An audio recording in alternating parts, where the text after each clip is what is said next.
We hate seeing Americans killed in the streets or anybody killed on the streets. But we also realize that this puts our democracy at risk. It's a force of thuggery. We ought to pass the package on the floor, fully fund the government, and move on to other things that the American people expect us to work on. Congress is staring down another government shutdown set to go into effect in less than 48 hours. The Hill's Alexander Bolton reporting today that Senate Minority Leader Chuck Schumer and President Trump are currently working on a deal. He joins us now with more on this developing story. Alex, while no deal has been reached, are things at least moving in the right direction? They appear to be. The question is whether Democrats will vote to advance the six-bill funding package on the floor Thursday morning in the expectation that there will be a deal finalized with the White House. We know that Democrats are pretty optimistic about where the talks are going, but this is President Trump who has to sign off on it, and it's a big question whether he will. Democrats feel they have the political momentum right here because polls show that a growing number of voters are not happy with the Trump administration's handling of these ICE raids in Minneapolis and other places. The shooting of Alex Preddy over the weekend has turned into a flashpoint.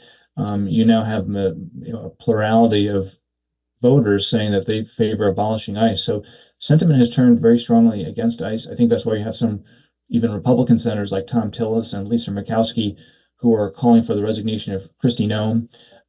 Susan Collins, a Republican senator from Maine, just negotiated with Noem to stop the enhanced ICE operations in her home state of Maine. They were becoming a political liability for her, clearly. So there's a lot of Republican concern here, and that's why the president, may be willing to give some concessions to the Democrats. Although, we have yet to hear anything concrete from the White House. President Trump has a cabinet meeting coming up Thursday morning, and so he's going to hopefully comment on what's happening here and whether he thinks a deal is possible.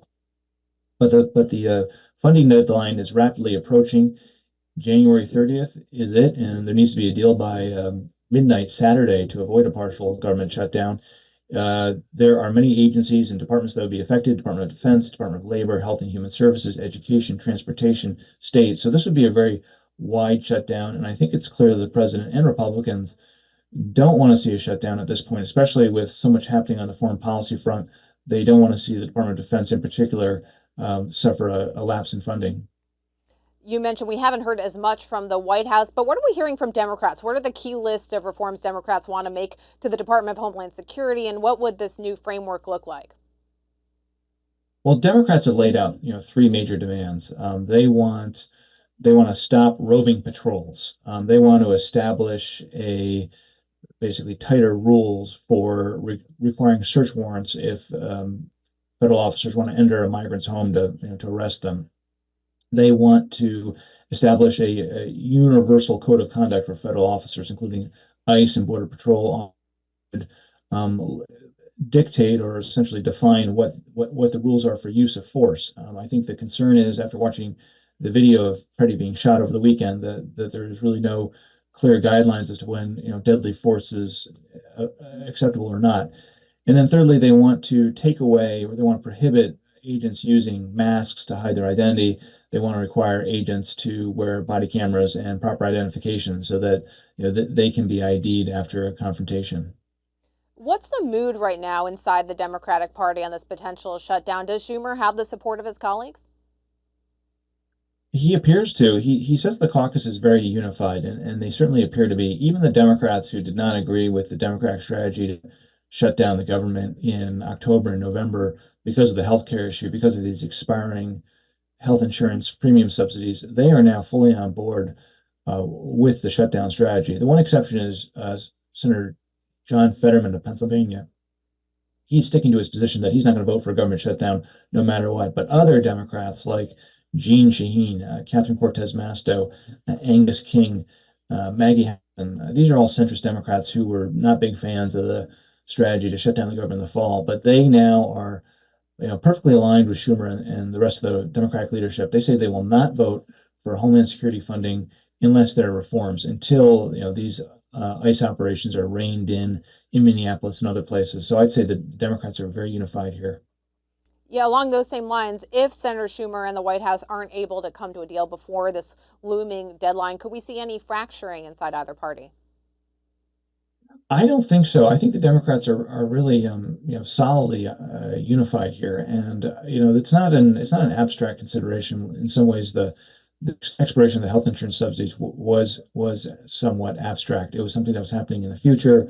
You know, we didn't really have the immediacy of the issue that we do now. I mean, everyone has seen these videos of Freddie being shot in the back, of protesters being pepper sprayed point blank range. They've seen this agent who shot Renee Good as she tried to pull away in her car. I mean, these images have made this situation very immediate, not just for voters generally and independents who are critical in the midterm election, but particularly for the Democratic base, very revved up the Democratic base. So I think any Democrat who votes to, advance this Homeland Security funding without significant reforms is really asking for a fight, for a challenge in the future. So I would be very surprised, if anyone bucks the leadership. Now, it is possible that Schumer gives them the green light to vote to advance the package if he feels the negotiations with the White House are on track and likely to produce a good agreement.